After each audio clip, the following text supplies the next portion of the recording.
महमूद खान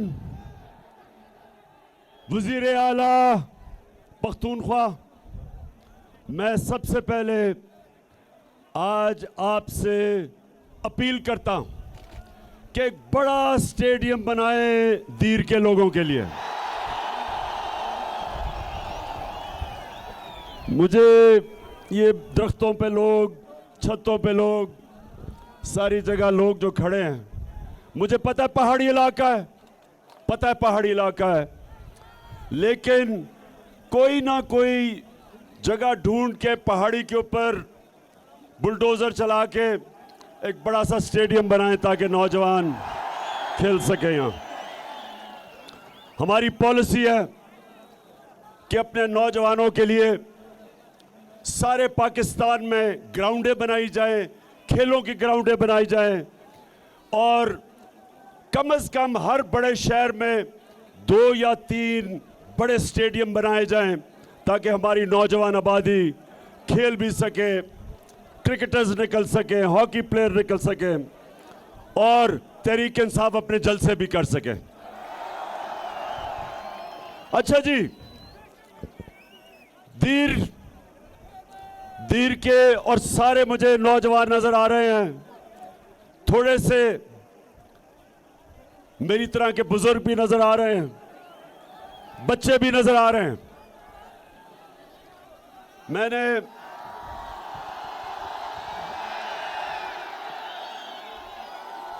हमारा सुने सुने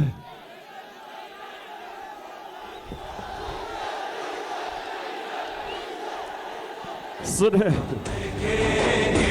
वो दिल के जिसका मैंने दीर सुनो, हमने हमारा प्रोग्राम इधर जलसे का 4:30 बजे थे, हमने यहाँ 4:30 बजे आना था, लेकिन यहां से खबर आई कि 2:30 बजे ही सारी ग्राउंड फुल हो गई है।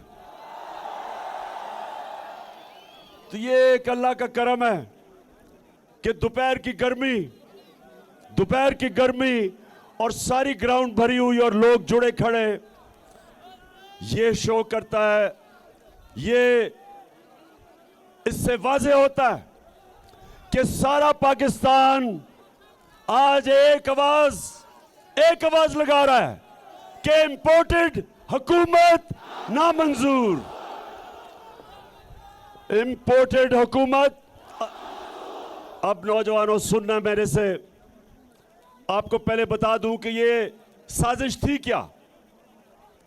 गौर से सुनना, आगे चुप सुनना, क्योंकि मेरा काम है अपने पाकिस्तानियों को शऊर देना, अपने मुल्क को इसकी दिफा के लिए, राय हक के लिए, इंसाफ के लिए, अपनी कौम के लिए। मैं चाहता हूं कि हमारा नौजवान अपनी कौम के लिए खड़ा हो और कभी किसी की गुलामी कबूल ना करे। हम नौजवानों, ये जब पाकिस्तान बना था, मेरे वालिदैन उन्होंने तहरीक पाकिस्तान में शिरकत की थी और सबको पता है कि जो तहरीक इंसाफ का जो मंशूर था, वो तहरीक पाकिस्तान और करारदाद पाकिस्तान से हमने लिया था। तो पाकिस्तान बनने का नारा था, जिस तरह भी कहा गया कि पाकिस्तान का मतलब क्या, मेरा तेरा रिश्ता क्या, यानी बलोचिस्तान, पुराना कबाली इलाका, पख्तूनख्वा, पंजाब, सिंध, हमारा रिश्ता ला इलाहा इल्लल्लाह है।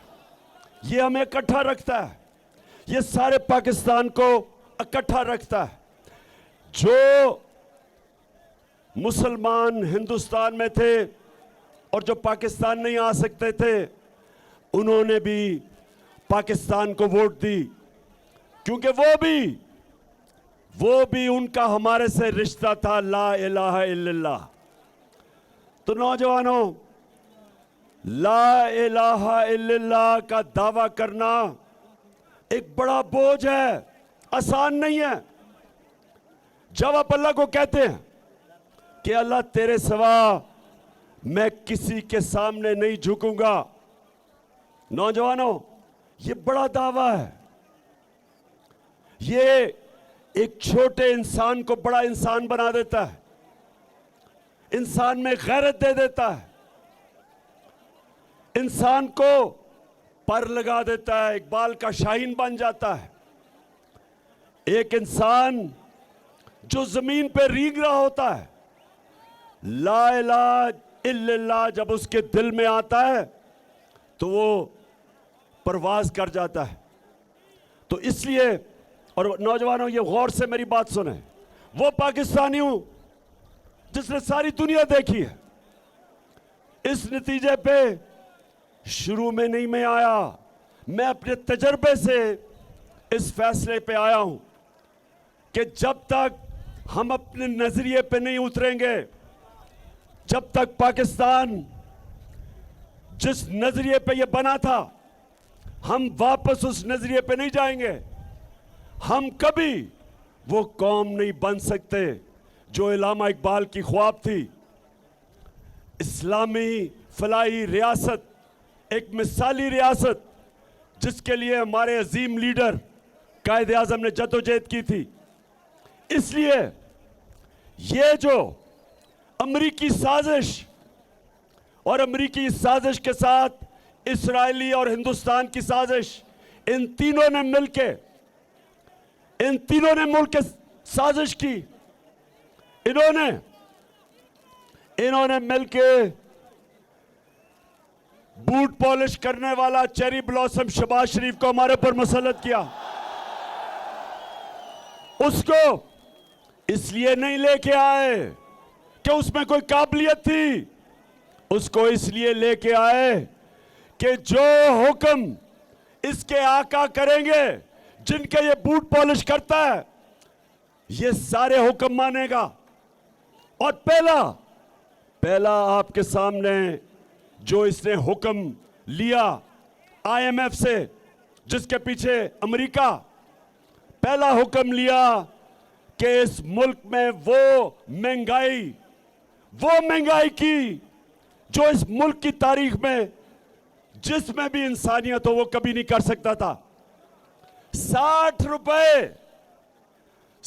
रुपए कीमत बढ़ा दी पेट्रोल की, और फजल रहमान की भी 60% कीमत बढ़ा दी।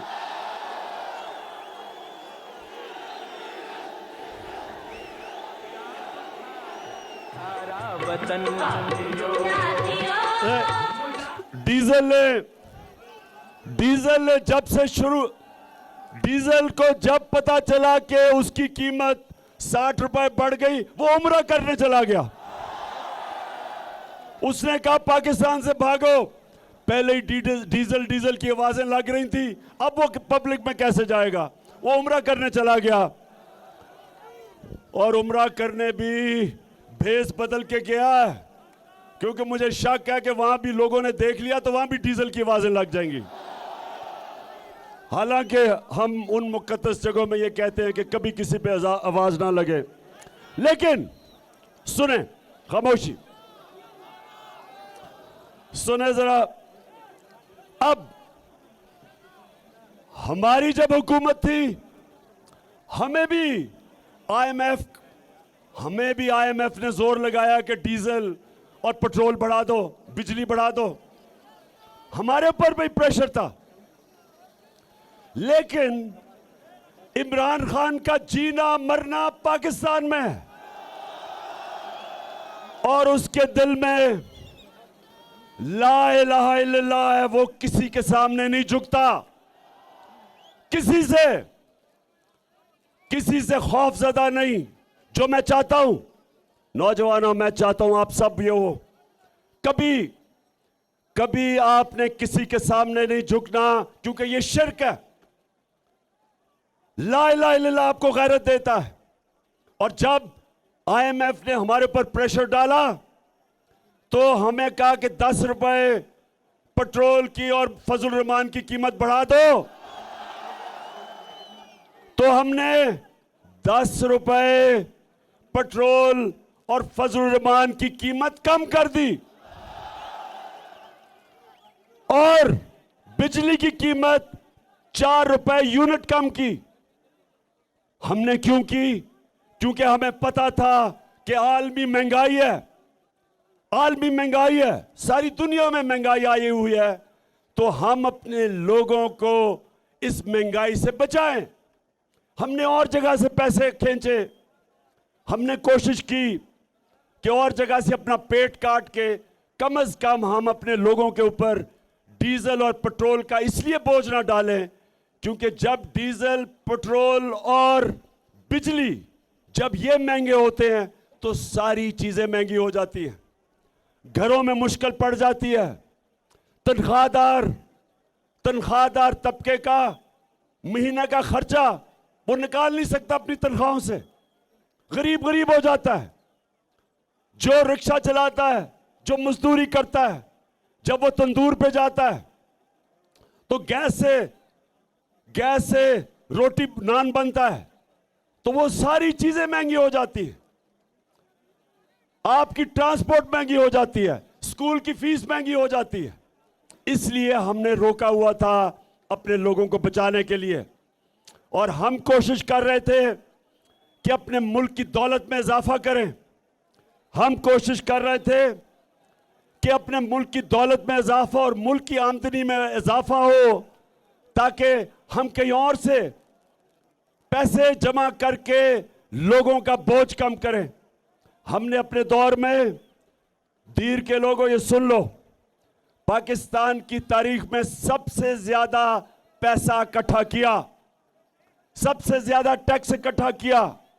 वो टैक्स की वजह से हमने कोशिश की कि उसमें से टैक्स जाए आपके ऊपर, पेट्रोल और डीजल की कीमत कम रहे आपको बचाने के लिए। तो आमदनी उठाई, पाकिस्तान में 6% हमारी आमदनी में इजाफा हुआ। अपनी ये जरा सुने, हमारे दौर में हम जब आए थे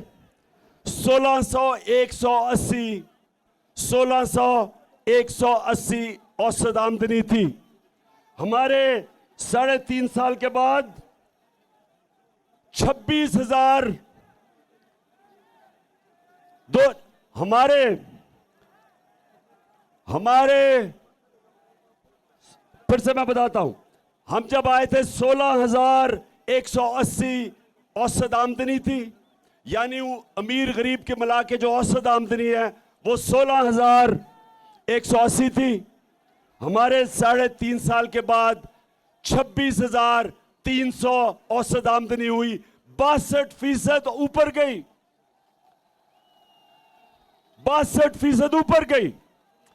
कौम की दौलत की बढ़ाने की कोशिश की और उधर से फिर टैक्स ज्यादा इकट्ठे किए और उससे कोशिश की कि अवाम के ऊपर बोझ कम हो। हेल्थ कार्ड लेके आए कि हर खानदान के पास 10 लाख रुपए की हेल्थ इंश्योरेंस हो, किसी भी अस्पताल में अपना इलाज करवा सके। एहसास के प्रोग्राम लेके आए, कामयाब पाकिस्तान के गरीबों को सूद के बगैर कर्जे दिए जाएं, बिजनेस के लिए, किसानों के लिए। सारी कोशिश की कि मुल्क में अपने लोगों के, अवाम के ऊपर बोझ कम किया जाए, नीचे से तबके को ऊपर उठाया जाए। और मुझे खुशी ये थी, दीर के लोगों सुनो, हमारे दौर में सारे बर्रे सगीर में जिस मुल्क ने सबसे ज्यादा रोजगार दिया वो पाकिस्तान था। तो हमने क्यों ये कोशिश की? क्योंकि हमारे ना इमरान खान के पैसे बाहर पड़े हैं, ना इसकी दौलत बाहर है, ना इसकी बिजनेस बाहर है, ना इसके कारखाने बाहर हैं। इमरान खान का जीना मरना पाकिस्तान में है। लेकिन इंपोर्टेड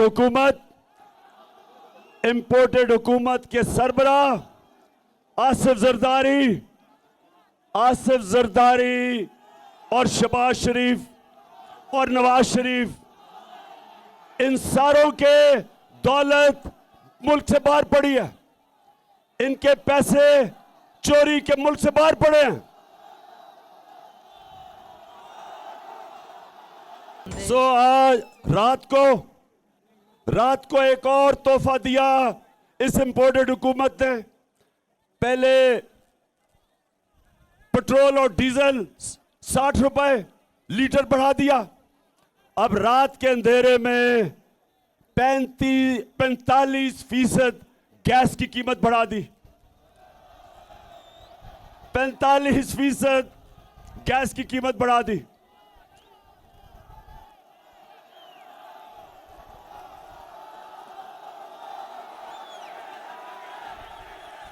अब दीर के लोगों, जरा आराम से और सामने खड़े हो मेरी बात सुनना, शोर नहीं करना, क्योंकि मैंने नौजवानों को जब मौका पता नहीं अगला आपके सामने कब आता है बात करने का। मैं चाहता हूं कि आप आज समझ जाएं कि पाकिस्तान से क्या साजिश हुई है। एक गवर्नमेंट जो अच्छी भली चल रही थी, जो हर तरह रिकॉर्ड एक्सपोर्ट, आमदनी ऊपर तब जाती है जब आपकी एक्सपोर्ट्स बढ़ती हैं। रिकॉर्ड एक्सपोर्ट्स थी हमारी। मई के महीने में, पिछले महीने जब से इंपोर्टेड आई है, 10% हमारी एक्सपोर्ट्स नीचे गई हैं। हमारा टैक्स कलेक्शन रिकॉर्ड, हमारी 5 फसलों में 2 साल रिकॉर्ड हमारी फसलें बढ़ी, प्रोडक्शन हुई। हमारी आईटी जो टेक्नोलॉजी, जो हमारा मुस्तकबिल है, उसमें हमने 75% इंक्रीज की, वो बढ़ी। तो मैं अब आपके सामने पूछता हूं कि ये गवर्नमेंट गिराई क्यों? जब ये नून लीग और पीपल्स पार्टी की गवर्नमेंट्स गिरती थी, करप्शन पे गिरती थी, करप्शन पे निकाली जाती थी। ये गवर्नमेंट को इन्होंने कहा कि हमने महंगाई के ऊपर गिराई है। ये बिलावल भुट्टो मार्च, उसने कोई मार्च की इस्लामाबाद, महंगाई मार्च, तो वो महंगाई और ये 30 दिन में जो महंगाई हुई है, जो हमारे 3.5 साल में सारी कौम के सामने, ये महंगाई की वजह से गवर्नमेंट नहीं गिराई गई। ये गवर्नमेंट साजिश के तहत गिराई गई ताकि ये अमेरिका के पुतलों को ऊपर बैठाया जाए। जो हिंदुस्तान से शरीफ खानदान के ताल्लुकात हैं, ये उनके लोग यहां लाए जाएं, जो कि इस्राइल में पहली दफा पाकिस्तान के लोग भेजे हैं, जिसमें एक सरकारी इदारे में काम करता है वो भी गया है।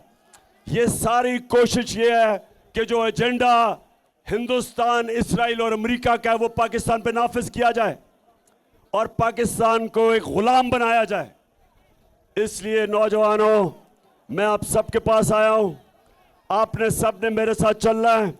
हमने किसी सूरत ये गुलामी तस्लीम नहीं करनी। मैं सुने जरा, खामोशी। महमूद खान ने आपको बताया कि इनके 2 महीने में कीमतें कितनी बढ़ी।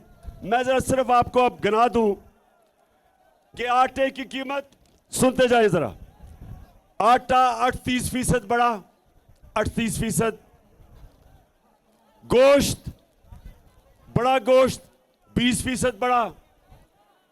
चावल 41% बढ़े। ये सिर्फ 30 दिन में है। चिकन, मुर्गी, जो कि वो हमजा शरीफ की मुर्गी का कारोबार है, वो 62% मुर्गी का कीमत बढ़ी, जिसको हमजा मुर्गी कहते हैं।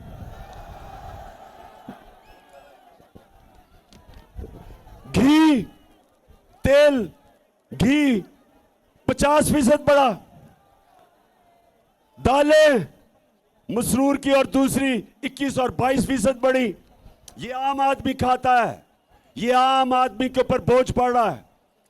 प्याज 30% कीमत बढ़ी और अंडे, ये भी उसको फायदा हो रहा है हमजा शरीफ को, वो 24% बढ़े। तो मैं ये अच्छा सुन, अच्छा अभी शहबाज शरीफ आज आपने सुने तो से सुने,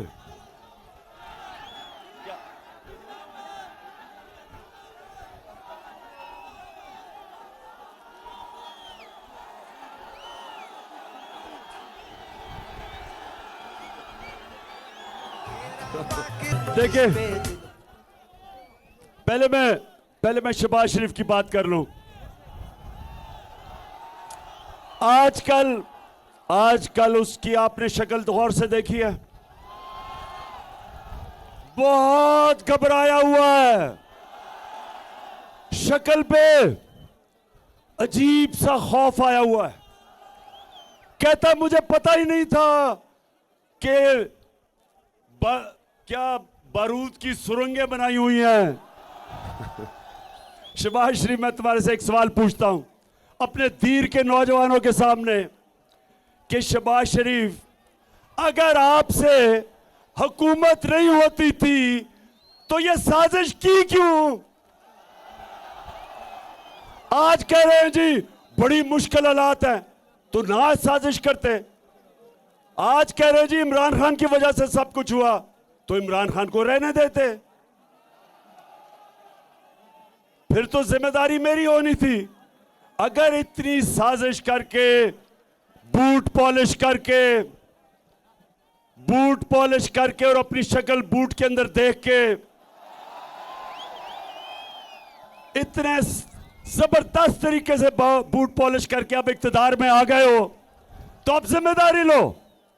हम जब आए थे, जो तुम्हारी हुकूमत गई थी, पाकिस्तान की तारीख का सबसे बड़ा बैरूनी खसारा था,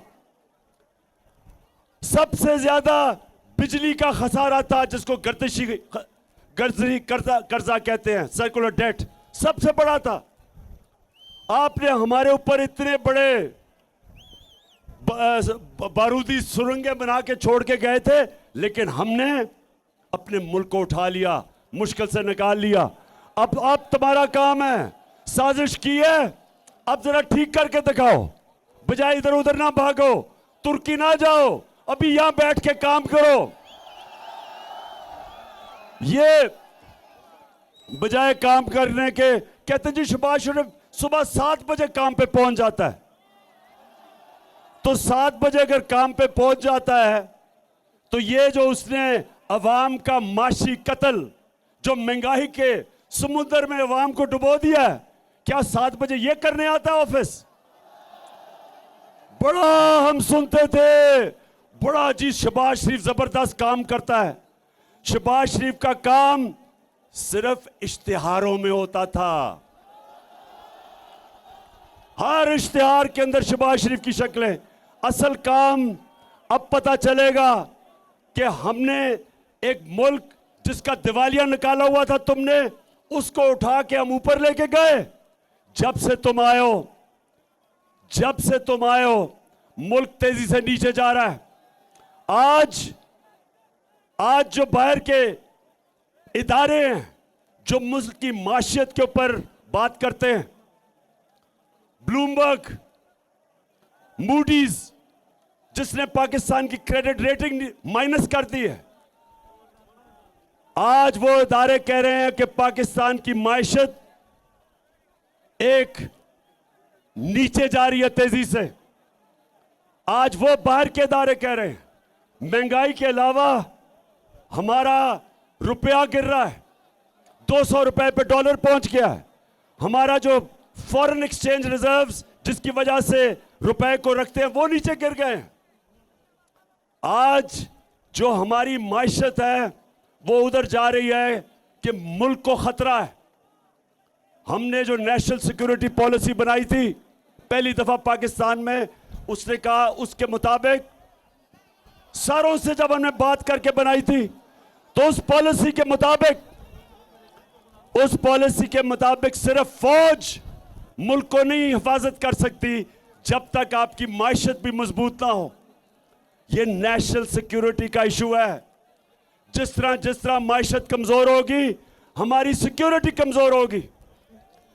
जिस तरह सोवियत यूनियन की मिसाल है कि सोवियत यूनियन दुनिया की सबसे ताकतवर अमेरिका के साथ फौज थी, लेकिन जब उसकी माइशत गई तो वो टूट गया।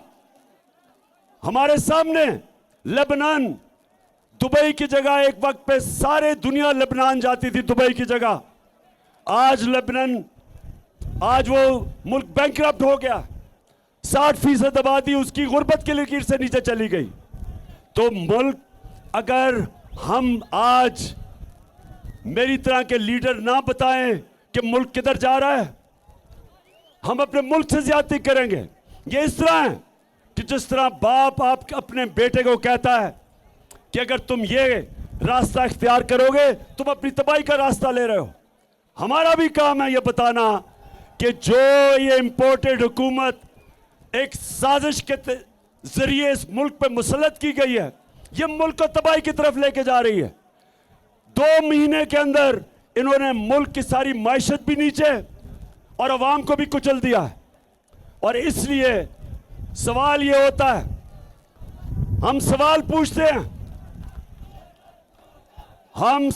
पूछते हैं अपने न्यूट्रल से कि आपका काम सिर्फ जब आपका काम मुल्क की दफा करना है, और जब पता चला कि ये मरासला आया, अमरीकनों ने, ये डोनाल्ड लू ने हमारे एम्बेसडर को खत लिखा, और मीटिंग में नहीं, खत नहीं लिखा, मीटिंग में कहा कि इमरान खान को निकालो, नहीं तो मुल्क को मुश्किलों का सामना करना पड़ेगा।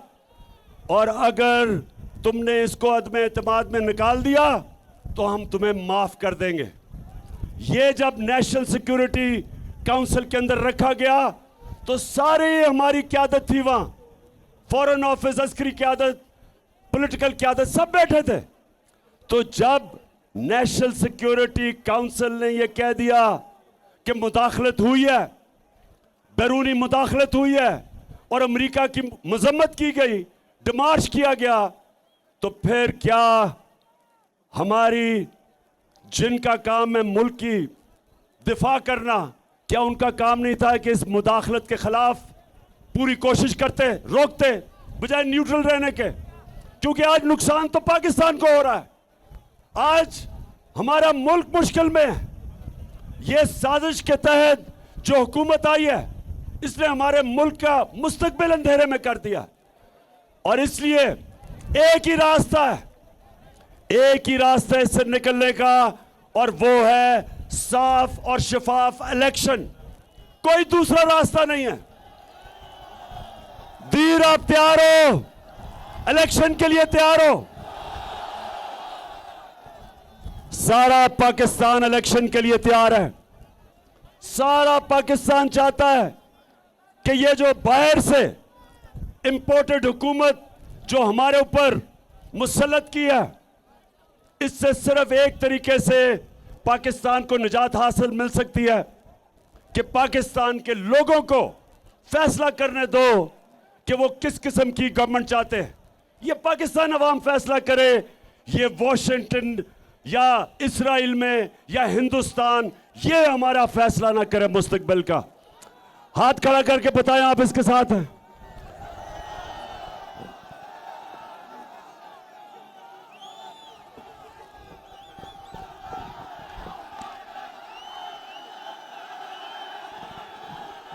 माशाल्लाह, माशाल्लाह। अच्छा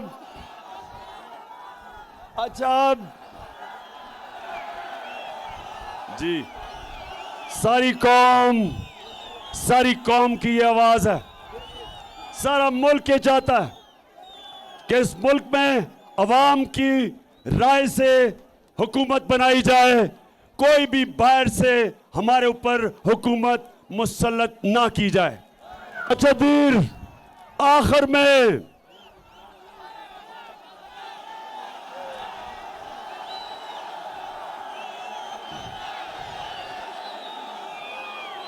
आखिर में सुने, मेरी दीर के नौजवानों, मेरी कोशिश है कि मैं अपने नौजवानों की तरबियत भी करता जाऊं। दुनिया की तारीख सुने जरा, दुनिया की तारीख एक चीज बताती है, जो अल्लाह हमें कुरान में कहता है। अल्लाह कहता है मेरी जमीन पे निकल के देखो कितनी कौमें बर्बाद हुई, कितनी कौमें बर्बाद हुई जो मेरे हुक्म पे नहीं चली। अल्लाह का हुक्म है राय हक का, इंसाफ का। जो कौम जुल्म का मुकाबला नहीं करती, जो कौम जुल्म के बुत के सामने झुक जाती है, जो कौम इंसाफ के लिए नहीं खड़ी होती, अल्लाह उसको खत्म कर देता है और नई कौम ले आता है। कुरान की आयत है कि मैं किसी और कौम से तब्दील कर देता हूं। तो पाकिस्तानियों, ये याद रखें कि ये बड़ी मुश्किलों से पाकिस्तान मिला था हमें, लाखों जानों की कुर्बानियां थी। एक अजीम लीडर, हम खुशकिस्मत थे कि हमारे पास कायद आजम जैसा लीडर था जिसने अपनी जान के ऊपर खेल के इस मुल्क को बनाया। हम बहुत खुशकिस्मत हैं। इसलिए इस कौम को बचाना हम सब की जिम्मेदारी है। इन चोरों और डाकुओं को जो मुसल्लत किया हमारे ऊपर, इनसे बचाना हम सब की जिम्मेदारी है। ये शहबाज शरीफ जो कहता था कि जी बड़ा काबिल आदमी है, आज पता चल गया कि ये सिर्फ एक वजह से इख्तिदार में आया था, अपनी चोरी बचाने के लिए, करप्शन बचाने के लिए। 16 अरब रुपए के नैब में केस थे, एफआईए में, और 8 अरब रुपए इसके और इसके बच्चों के नैब में केस थे। 24 अरब रुपए के करप्शन के केस थे। केस पूरे हो चुके थे, इसको सजा मिलनी थी। इसको जब ये प्राइम मिनिस्टर का हल्फ लिया, उस दिन इसको और इसके बेटे को, जो पंजाब का चीफ मिनिस्टर है, दोनों को एफआईए के केस में सजा होनी थी। इनकी पूरी कोशिश इख्तिदार में आने की वजह यह एक थी कि अपने करप्शन के केसेस से ये बचे।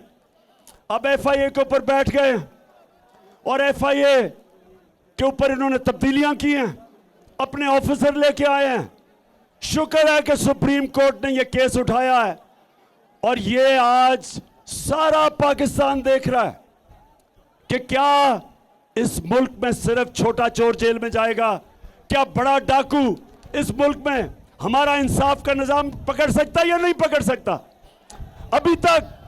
अभी तक हमारा इंसाफ का निजाम सिर्फ छोटे चोरों को पकड़ता है, बड़े डाकू नहीं पकड़े जाते। और ये भी नबी ने कह दिया था सल्लल्लाहु अलैहि वसल्लम ने कि वो कौम नहीं चल सकती जो सिर्फ छोटे चोरों को जेलों में डालती है और ताकतवर को नहीं पकड़ सकती। ये एफआईए का केस और नैब का केस, इनका ऐसा केस था कि अगर अभी कोई ताकतवर ना होता तो बड़ी 1 साल पहले जेल में होता। क्योंकि इनके पास ताकत थी, इनके पास कनेक्शन थे, ये बच गए और बचने गए हैं। और साजिश के तहत इनको लाया इसलिए गया है कि करप्ट लोग कभी स्टैंड नहीं ले सकते, अपने मुल्क के मफादात के लिए नहीं खड़े हो सकते।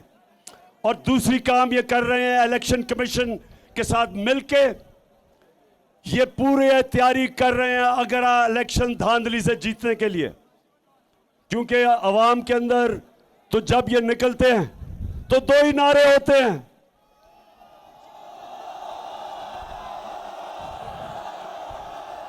चोर और दूसरा नारा चोर और गद्दार, 2 नारे हैं। तो इसलिए इलेक्शन कमीशन को साथ मिला के ये धांधली की तैयारी कर रहे हैं।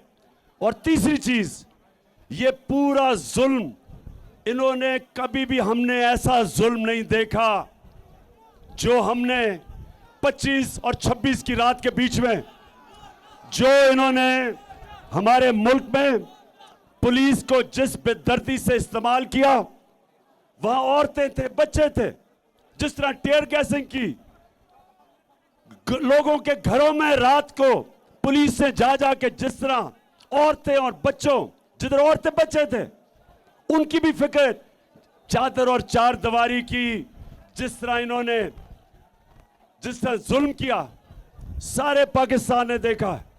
अब ये कर क्या रहे हैं? पाकिस्तान में दहशत फैला रहे हैं, दहशत फैला के लोगों को डरा रहे हैं, खौफजदा कर रहे हैं कि लोग इनके सामने निकले ना। तो मेरे पाकिस्तानियों, मैं वो हमेशा कल भी बताए, आज भी कहता हूं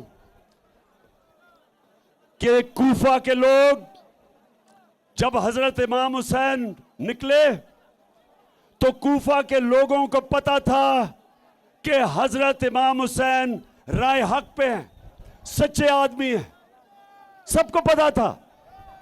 लेकिन यजीद से डर के उन्होंने उनकी मदद नहीं की। यजीद के खौफ से, यजीद के जुल्म से डर के उन्होंने हजरत इमाम हुसैन की मदद नहीं की। हमेशा कूफा के लोग पछताए, उसके बाद लोगों को, दुनिया ने उनको बुरा भला कहा, उन्होंने अपने आप को बुरा भला कहा कि हमने क्यों नहीं हजरत इमाम हुसैन की मदद की। हर दौर में तीर के लोगों, हर दौर में यजीद होते हैं। ये हैं इस दौर के यजीद।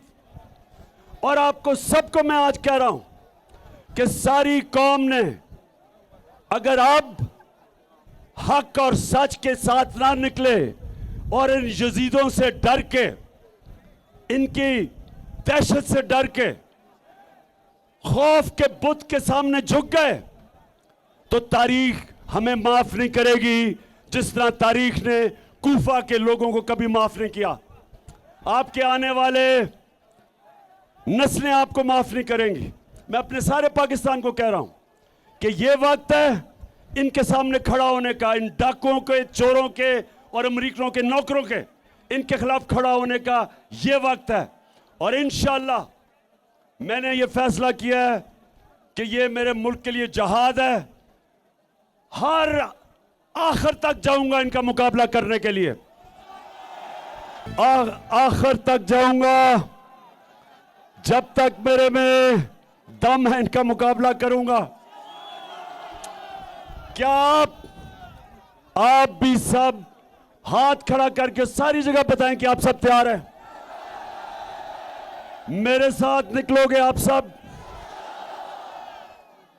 इंशाअल्लाह, इंशाअल्लाह, और जीत इंशाअल्लाह हमारी होगी। पाकिस्तान जिंदाबाद।